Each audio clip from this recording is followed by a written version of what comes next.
Bharatiya Janata party में संगठनात्मक चुनाव की प्रक्रिया अब निर्णायक मोड़ पर पहुंच चुकी है। प्रदेश अध्यक्ष के चयन को लेकर आज अहम जानकारी सामने आई है। प्रदेश चुनाव पदाधिकारी सह राज्यसभा सांसद डॉक्टर प्रदीप वर्मा ने प्रेस कॉन्फ्रेंस कर पूरे चुनावी कार्यक्रम की रूपरेखा साझा की है।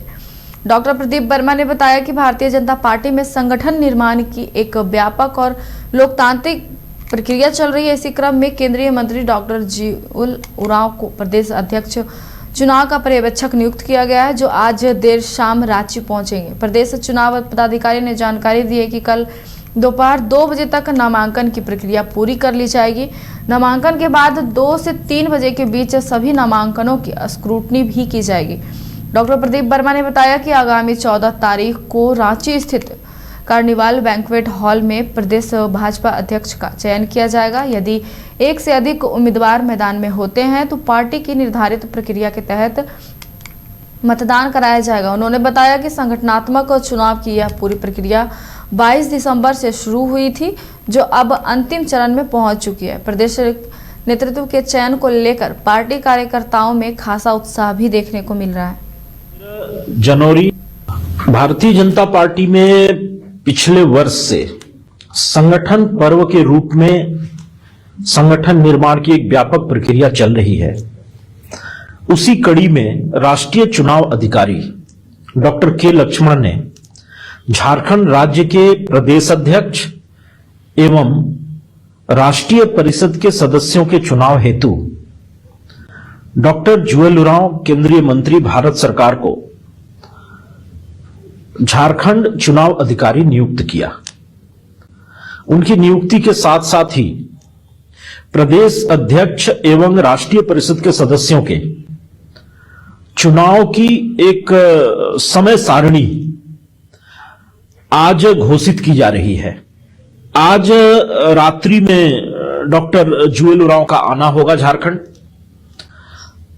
कल दोपहर में 12 बजे से लेकर के 2 बजे तक, कल यानी 13 जनवरी 2026 मंगलवार को दोपहर 12 बजे से 2 बजे तक प्रदेश कार्यालय रांची में प्रदेश अध्यक्ष एवं राष्ट्रीय कार्यकारिणी के राष्ट्रीय परिषद के सदस्यों का नामांकन लिया जाएगा। सदस्यों का नामांकन 13 जनवरी को दोपहर 12 बजे से 2 बजे के मध्य लिया जाएगा। वो अपना नामांकन पत्र प्रदेश के चुनाव अधिकारी डॉक्टर जुएल ओरांव जी के समक्ष प्रस्तुत। बेरमो के चंद्रपुरा स्थित दामोदर नदी घाट पर इंटक्लेव के समीप विस्थापित एवं प्रभावित समिति द्वारा समीक्षा बैठक सह वन भोज का आयोजन किया गया। कार्यक्रम में विस्थापित नीति से जुड़े विभिन्न बिंदुओं पर विस्तार से चर्चा की गई, ताकि विस्थापितों और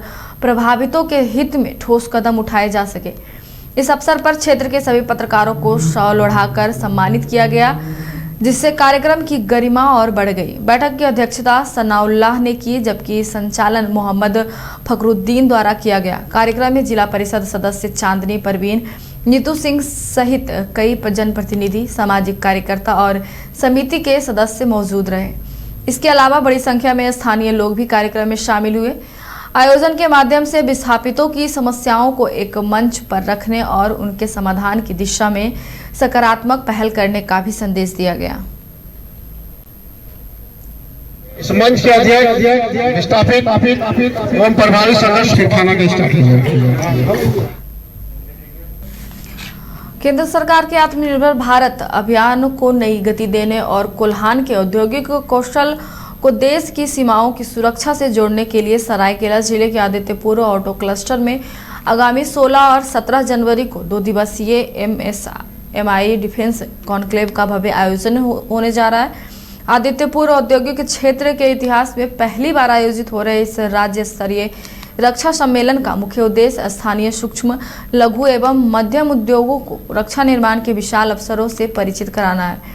इस कॉन्क्लेव की जानकारी आयोजित प्रेस वार्ता में आदित्यपुर स्मॉल इंडस्ट्रीज एसोसिएशन के अध्यक्ष Inder Agarwal, Singhbhum chamber of commerce and industry के अध्यक्ष मानव कोडिया और लघु उद्योग भारती के जिला अध्यक्ष विनोद कुमार शर्मा के संयुक्त रूप से दी। हम लोग ऑटोमोबाइल के क्षेत्र में काम कर रहे हैं, तो बराबर कभी न कभी ऑटोमोबाइल क्षेत्र में जब रिसेशंस आते हैं तो उस समय करीब करीब सभी कारखाने जितने भी प्रभावित होते हैं, चाहे वो छोटे मंझोले मतलब एमएसएमई यूनिट 100% इफेक्टिव हो जाती है। तो वैसी परिस्थिति से बचने के लिए हम लोग हमेशा नया रास्ता खोजते हैं। औद्योगिक संगठन होने के नाते खाली अपना उद्योग चलाना ये हमारी जिम्मेदारी नहीं है। औद्योगिक क्षेत्र, संपूर्ण औद्योगिक क्षेत्र की चिंता करना एक संगठन के नाते हमारी जिम्मेदारी बनती है। तो इस बार हम लोग डिफेंस के क्षेत्र में एक नया, माननीय रक्षा राज्य मंत्री संजय सेठ जी से बात किए थे, उन्होंने कहा कि आप डिफेंस के क्षेत्र में प्रवेश कीजिए। आज के दिन 17,000 एमएसएमई यूनिट डिफेंस के क्षेत्र में काम कर रही है और इसमें झारखंड भी अपनी भागीदारी सुनिश्चित करे। तो इसके लिए वो प्रोग्राम उन्हीं की सलाह से और उन्हीं के मार्गदर्शन में हम लोग 16 और 17 जनवरी को करने जा रहे हैं और हमें विश्वास है कि आने वाले समय में औद्योगिक क्षेत्र के लिए एक नया अचीवमेंट होगा। एक्चुअली डिफेंस से रिलेटेड ये जो एक्सपो होने जा रहा है, ये मुझे लगता है कि जमशेदपुर में पहली बार इस तरह का एक्सपो का आयोजन हो रहा है। और जब चैम्बर मार्च 2025 में दिल्ली विजिट किया था डिफेंस डिपार्टमेंट में, वहां हम लोग विजिट किए थे, तो हम लोग को वहां पता चला कि 6 लाख करोड़ का बजट है डिफेंस का, प्रोक्योरमेंट का, और उसमें जमशेदपुर का जो योगदान है उस 6 लाख करोड़ में वो पॉइंट में भी नहीं आता है। तो जमशेदपुर इतना बड़ा औद्योगिक इकाई है यहाँ पर, और इतने एंसिलरीज यूनिट यहाँ पर मौजूद है, और डिफेंस सेक्टर में क्यों नहीं हम मौजूद हैं। तो उस दृष्टिकोण से हम लोग ने रक्षा राज्य मंत्री श्री संजय सेठ जी से अनुरोध किया था कि आप झारखंड में इस तरह डिफेंस का एक्सपो लेकर आप जरूर आइए। और उसको ध्यान में रखते हुए माननीय राज्य मंत्री ने सर्वप्रथम रांची में एक्सपो किया ईस्टेक के नाम पर, और ये जो एक्सपो हो रहा है ये एक डिफरेंट एक्सपो होने जा रहा है। भाकपा माले ने गांवा और धनवार में झंडा मार्च निकाला। इस दौरान केंद्र और राज्य सरकार के खिलाफ जमकर हमला बोला गया है। साथ ही 16 जनवरी को बगोदर में आयोजित महेंद्र सिंह के शहादत दिवस को सफल बनाने की भी अपील की गई है। महेंद्र सिंह तुम जिंदा हो।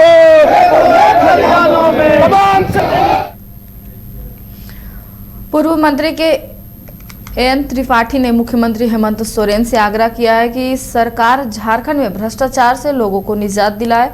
उन्होंने कहा कि अवैध बालू कोयला का कारोबार चरम पर है। राज्य में पदाधिकारी भी बेलगाम हो गए हैं। पलामू में भूमाफियाओं का राज चल रहा है और अधिकारी को संरक्षण दे रहे हैं। उन्होंने ये बातें न्यूज बायोस्कोप के साथ खास बातचीत में कही है। कह रहे हैं कि हेमंत सोरेन जी विदेश जा रहे हैं, तो विदेश जाना ही चाहिए। उनको विदेश जाकर के बात करनी चाहिए कि झारखंड में कैसे निवेश आएगा, विदेशी निवेश का पैसा आएगा, ताकि लोगों को रोजगार मिल सके। लेकिन उससे भी महत्वपूर्ण बात है, जो सबसे महत्वपूर्ण है, कि हमारे राज्य के अधिकांश जनता भ्रष्टाचार से त्राह त्राह कर रही है।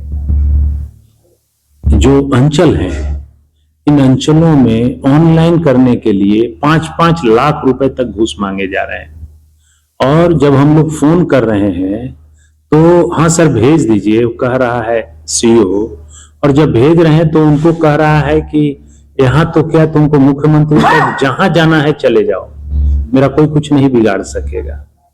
वैसे ही बालू का काला बाजारी, करोड़ों रुपया लोग कमा रहे हैं। वैसे ही जमीन के दलाली में पूरे राज्य में जमीन माफिया बहुत सक्रिय है, और पुलिस उनको पूरा सहयोग हर जिले में कर रहा है। जो आप कह रहे हैं कि हेमंत सोरेन जी विदेश जा रहे हैं, तो विदेश जाना ही चाहिए। उनको विदेश जाकर के बात करनी चाहिए कि झारखंड में कैसे निवेश आएगा, विदेशी निवेश का पैसा आएगा, ताकि लोगों को रोजगार मिल सके। डीएमएफटी योजना के तहत जीएल गोरा चेक पोस्ट से लेकर जीएल गोरा 16 नंबर तक बनने वाले पीसीसी सड़क का झरिया विधायक रागिनी सिंह ने विधिवत शिलान्यास किया। इस दौरान विधायक रागिनी सिंह ने कहा कि झरिया विधानसभा को सतत विकास की दिशा में आगे बढ़ाना उनकी सर्वोच्च प्राथमिकता है। उन्होंने कहा कि झरिया की जनता ने हमेशा मुझ पर अपार प्रेम और विश्वास दिया है। इसी विश्वास के बल पर मैं हर संभव विकास कार्यों को धरातल पर उतारने के लिए निरंतर प्रयासरत हूँ। क्षेत्र की जनता को मूलभूत सुविधाएं उपलब्ध कराना मेरी जिम्मेदारी है। विधायक ने संवेदक को गुणवत्तापूर्ण सड़क निर्माण करने की सख्त हिदायत देते हुए कहा कि निर्माण कार्य में किसी भी प्रकार की लापरवाही या कोताही बर्दाश्त नहीं है। आज नहीं बल्कि कई जगह के हम लोग आज प्रयास कर रहे हैं और रोड का ये आज उद्घाटन हुआ। कई महीनों से इस तरह से एकदम जर्जर स्थिति है, बल्कि सालों से है। तो सबको बधाई देंगे, शुभकामनाएं देंगे कि हम लोग लगातार प्रयास करें कि जहाँ भी झरिया क्षेत्र में रोड की समस्या है, नाली की समस्या है या जो भी जर्जर स्थिति है रोड के, चाहे हमारे फंड का हो या DNFT से हो, जहाँ भी जैसा रोड का जैसा डिमांड आ रहा है हम लोग लगातार कार्य करें।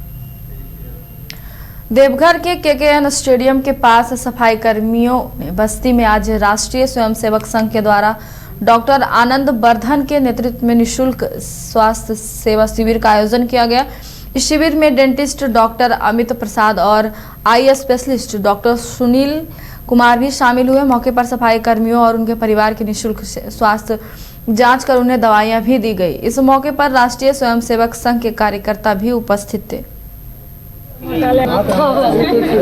यहाँ निःशुल्क शिविर का जो आयोजन है सर, उसमें कितने लोगों मरीज को आपने देखा, क्या सलाह दी, क्या दवाई भी यहाँ पर फ्री में है, क्या है बताइए सर। यहाँ से आँख वाले जो पेशेंट थे उनको 10 से 15 लोगों का इलाज हुआ है, जिसमें दवा भी निःशुल्क दिया गया और जिनको ज़्यादा बीमारी जो थी उन्हें अपने क्लिनिक में बुला के निःशुल्क सेवा देने का वचन दिया है। वो हमारे क्लिनिक में आएंगे, उनको निःशुल्क देखा जाएगा, निःशुल्क दवा भी दिया जाएगा और एक लोगों को मैंने बताया कि निःशुल्क चश्मा भी देंगे। आज ये निःशुल्क शिविर है सर, यहाँ जो मरीज आए हैं कितने लोगों का आपने इलाज किया सर? हम लोगों ने देवघर में पूज्य महर्षि महेश योगी के 109वें जन्म दिवस के अवसर पर महर्षि द्वादश ज्योतिर्लिंग परिक्रमा कार्यक्रम के अंतर्गत वेद विद्यालय में भव्य जन्मोत्सव का आयोजन किया गया। कार्यक्रम में बटुक पंडितों द्वारा गुरु पूजा, वेद पाठ और शांति पाठ भी किया गया। इस मौके पर मुख्य अतिथि के रूप में निवर्तमान वार्ड पार्षद एवं समाज सेवी रीता चौरसिया, प्रोफेसर रामनंदन सिंह, अभयनंद झा और विजय सिंह भी उपस्थित रहे। संस्था प्रभारी अजित कुमार श्रीवास्तव ने अतिथियों का स्वागत करते हुए उन्हें माल्यार्पण व शॉल देकर सम्मानित किया। पंडित अभिषेक चौबे और बलराम भारद्वाज ने भक्तों के साथ वेद पाठ भी कराया, जिसके बाद सभी श्रद्धालुओं के बीच प्रसाद का वितरण भी किया गया। क्या कहना चाहेंगे आज के कार्यक्रम को देख के? हर साल की भांति इस साल भी हम लोग महर्षि जी का जयंती मनाने आए हैं। आज ही के दिन उनका जन्म हुआ था। यह कार्यक्रम पूरे विश्व में मनाया जाता है।